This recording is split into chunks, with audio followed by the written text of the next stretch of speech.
नमस्कार, क्रिएटिव्ह कुकिंगमध्ये तुमच्या सर्वांचं स्वागत। आज आपण कच्च्या साबुदाण्याची झटपट होणारी 5 मिनिटात होणारी ही रेसिपी बघणार आहोत। सोपी रेसिपी आहे, चवीलाही खूप छान लागते। सो ही रेसिपी नक्की घ्यायचा आहे आणि हा कच्चा साबुदाणा घ्यायचा आहे। अजिबात आपल्याला साबुदाणा भिजवण्याची गरज लागत नाही। कधी कधी साबुदाणा भिजवण्याचा आपण विसरून जातो आणि आपला उपवास असतो। सो तेव्हा काय करायचं, अशा प्रकारची रेसिपी तुम्ही करू शकता। इथे आपल्याला एक ग्लास घ्यायचा आहे आणि या ग्लासामध्ये ही जी प्लास्टिकची बॅग आहे ती आपल्याला घालून घ्यायची आहे। अशा प्रकारे तुम्ही ही बॅग सेट करू शकता ग्लासमध्ये, जेणेकरून यामध्ये आपल्याला साबुदाणा भरता येईल। मध्यभागी हात घालून अशा प्रकारे ती सेट करून घ्यायची आहे। आता हा आपला ग्लास सेट करून तयार झालेला आहे। याच्यानंतर आपल्याला साबुदाणा घ्यायचा आहे कच्चा, तो या ग्लासमध्ये आपल्याला भरून घ्यायचा आहे। जेवढी तुमची प्लास्टिकची बॅग असेल तेवढाच तुम्ही साबुदाणा यामध्ये भरून घ्या, जास्त भरू नका। जेवढा तुमचा साबुदाणा बसतोय त्यामध्येच घालून घ्या। जर तुम्हाला 1 वाटी सांगितला असेल पण तो बसत नसेल, तुम्ही थोडा त्यामध्ये जागा मोकळी ठेवायची आहे, जेणेकरून ते अशा प्रकारे आपल्याला बॅग धरता येईल। त्यात पहिल्यांदा स्वच्छ पाण्याने धुवून घ्यायचे। याच्यानंतर आपल्याला हे बटाट्याचं साल काढण्याचं मशीन घ्यायचं आहे आणि अशा प्रकारे आपल्याला सगळ्या बटाट्याची साल काढून घ्यायची आहे, जेणेकरून ही रेसिपी करायला आपल्याला सोपी जाते। आणि सालीसकट बटाटे जर आपण या रेसिपीमध्ये वापरले तर तुमच्या तोंडाखाली ती साल येईल, सो ती रेसिपी चांगली होणार नाही। त्याच्यासाठी आपल्याला ही अशा प्रकारे बटाट्याची साल काढून घ्यायची आहे। व्हिडिओ आवडत असेल तर व्हिडिओला लाईक करा आणि जर तुम्ही चॅनलवर नवीन असाल तर चॅनलला सबस्क्राईब करा, जेणेकरून येणाऱ्या नवनवीन व्हिडिओजचे अपडेट तुम्हाला लगेच मिळतील। अशा प्रकारची आपल्याला खिसणी घ्यायची आहे। तुमच्याकडे जी खिसणी अवेलेबल असेल तुम्ही ती घेऊ शकता, मोठ्या होलची किंवा छोट्या होलची, जी अवेलेबल असेल तुम्ही ती घ्यायची आहे। आणि हे जे बटाटे आपण 2 बटाटे घेतलेले आहेत ते एक एक करून आपल्याला या खिसणीने खिसून घ्यायचे आहेत, जेणेकरून आपल्या रेसिपीसाठी ही सोपे। सो बटाटे आपल्याला खिसून घ्यायचे आहे। तुम्ही बारीक होलने खिसू शकता किंवा मोठ्या होलने खिसले तरीही चालतील। अशा प्रकारे आता आपले हे 2 बटाटे खिसून झालेले आहेत। जर तुमच्याकडे अशा प्रकारचे 2 बटाटे नसेल आणि मोठ्या साईजचा 1 बटाटा असेल तुम्ही तो घेतला तरीही चालेल। इथे आपल्याला एक मिक्सरचं भांडं घ्यायचं आहे। या मिक्सरच्या भांड्यामध्ये 1 कप साबुदाणा घालून घ्यायचा आहे। आणि हा कच्चा साबुदाणा घालायचा आहे, भिजवलेला नाही। याच्यानंतर आता मिक्सरच्या भांड्याचं आपल्याला झाकण घ्यायचं आहे, झाकण लावून घ्यायचं आणि हा साबुदाणा मिक्सरवरती फिरवून घ्यायचा आहे। अशा प्रकारे आता आपण साबुदाण्याचं हे पीठ तयार केलेलं आहे। पीठ म्हणजे एकदम बारीक करायचं नाही, ज्याप्रमाणे गव्हाचं पीठ असतं जाडसरच असं रवाळ, ज्याप्रमाणे रवा असतो आपला त्याचप्रमाणे दळून घ्यायचं आहे। इथे आपल्याला 2 हिरव्या मिरच्या घ्यायच्या आहेत। जर तुम्हाला मिरच्या तिखट जास्त आवडत असेल तर तुम्ही मिरचीचं प्रमाण वाढवलं तरीही चालेल। आणि जर तुम्ही ही रेसिपी लहान मुलांसाठी बनवत असाल तर मिरची नाही टाकली तरीही चालेल।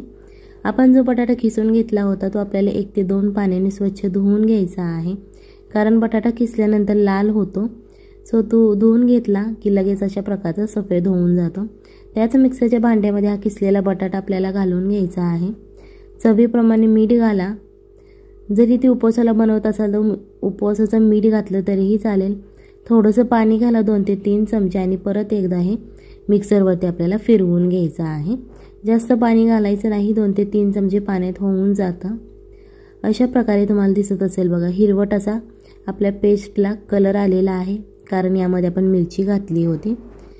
सो मी मीडियमचं असं बॅटर बनवून घेतलेलं आहे। हे बॅटर आता आपल्याला एका बाउलमध्ये काढून घ्यायचं आहे, जेणेकरून आपल्याला रेसिपी करायला सोपी जाईल। जास्त वेळ लागत नाही रेसिपी करण्यासाठी। व्हिडिओ आवडत असेल तर व्हिडिओला लाईक करा आणि जर तुम्ही चॅनलवर नवीन असाल तर चॅनलला सबस्क्राईब करा, जेणेकरून येणाऱ्या नवनवीन व्हिडिओजचे अपडेट तुम्हाला लगेच मिळतील। आणि जर अजून तुम्ही आपल्या इन्स्टा आयडीला फॉलो केलं नसेल तर त्याचीही लिंक मी तुम्हाला डिस्क्रिप्शन बॉक्समध्ये दिली आहे, तिथून तुम्ही फॉलो करू शकता। अशा प्रकारे थोडंसं पाणी घालून घ्यायचं आहे आणि हे बॅटर छान असं मिक्स करायचं। हे 10 मिनिटासाठी असं झाकून ठेवायचं आहे। जर तुमच्याकडे जास्त वेळ नसेल तर तुम्ही 5 मिनिटासाठी झाकून ठेवलं तरीही चालेल। इथे एक बोल घ्यायचा आहे, छोटीशी वाटी तुम्ही घेऊ शकता। यामध्ये आपल्याला अर्धा चमचा जिरे घालायचे आहेत, अर्धा चमचा मोहरी घालू शकता। जर मोहरी तुमच्याकडे उपवासाला चालत नसेल तर तुम्ही नाही घातली तरीही चालेल। 1 चमचा तीळ घाला, सफेद तीळ, अर्धा चमचा लाल तिखट घाला। लाल तिखट म्हणजे फक्त आपल्याला इथे मिरची पावडरच वापरायची आहे, गरम मसाला नाही। थोडीशी हळद घालून घ्या। त्याच्यानंतर 1 चमचा आपल्याला धना पावडर घालायची आहे। तुम्ही इथे कोथिंबीर घातली तरीही चालेल आणि अर्धा चमचा रेड चिली फ्लेक्स घालून घ्यायचे आहे। अशा प्रकारे आपले सगळे मसाले तयार झालेले आहेत। आता हे छान असं आपल्याला चमच्याने मिक्स करून घ्यायचे आहे, जेणेकरून हे जे मसाले आहेत ते सगळे एकजीव होतील आणि छान असे मिक्स होतील। दिसायला हे खूप छान दिसतं हे। इथे आपल्याला एक छोटा पॅन घ्यायचा आहे आणि या पॅनमध्ये आपल्याला तेल घालून घ्यायचं आहे। तुम्हाला जर तूप किंवा बटर आवडत असेल तुम्ही ते घातलं तरीही चालेल। 2 चमचे आपल्याला तेल घालायचं। तेल गरम झाल्यानंतर आपण जो मसाला तयार केलेला आहे तो मसाला या पॅनमध्ये घालून घ्यायचा आहे आणि गॅस बारीक करायचा आणि बारीक गॅसवर आपल्याला हा थोडासा असा फ्राय करून घ्यायचा आहे। जास्त फ्राय करायचा नाही, नाहीतर तो काळा होईल। अशाच प्रकारे त्याचा कलर दिसला पाहिजे। आता आपला हा मसाला फ्राय झालेला आहे, गॅस सुद्धा बंद केलेला आहे। हे जे बॅटर आपण 10 मिनिटासाठी ठेवलं होतं ते तुम्हाला दिसत असेल बघा, खूप छान असं तयार झालेला आहे। जो आपण मसाला फ्राय करून घेतला होता तो मसाला आपल्याला आता या बॅटरमध्ये घालून घ्यायचा आहे। छान असा मिक्स करायचा आहे। तुम्हाला दिसत असेल बघा, पिवळसर असा रंग आलेला आहे। परत 5 मिनिटासाठी झाकून ठेवायचा, कारण आपण मसाले घातलेले आहे। सो तो जो मसाल्यांचा वास असतो तो याच भांड्यामध्ये राहिला पाहिजे। 5 मिनिटे झालेले आहेत आणि हा मसाला आता आपण हे जे बॅटर तयार केलेलं आहे तुम्हाला दिसत असेल बघा, खूप छान असा कलर आलेला आहे आणि सुगंधही खूप छान येतोय।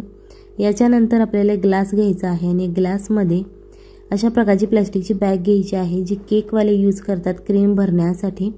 ती प्लास्टिकची बॅग घ्यायची आहे आणि अशा प्रकारे ग्लासला सेट करून घ्यायची आहे, जेणेकरून ती छान अशी सेट होईल। जे आपण बॅटर तयार केलेलं आहे ते बॅटर आपल्याला एक ग्लासमध्ये घालून घ्यायचं आहे। जेवढं बॅटर यामध्ये बसत आहे तेवढंच तुम्ही घाला, जास्त घालू नका।